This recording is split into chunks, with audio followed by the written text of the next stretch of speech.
السلام عليكم ورحمة الله وبركاته.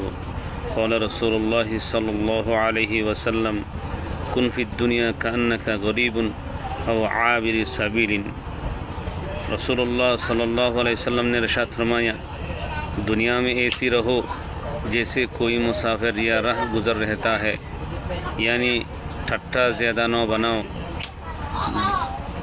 রাসূলুল্লাহ সাল্লাল্লাহু আলাইহি ওয়াসাল্লাম হাদিসের মধ্যে ইরশাদ করেছেন দুনিয়ার মধ্যে এভাবে থাকবা যেভাবে যারা মুসাফির জিন্দেগি করতেছে, যারা মুসাফির রাস্তার মধ্যে জিন্দেগি করে, রাস্তার মধ্যে যেভাবে থাকে এভাবে থাকবা,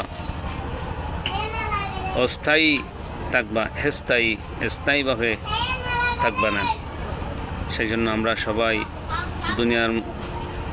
দুনিয়াকে আপন করব না, আখিরাতকে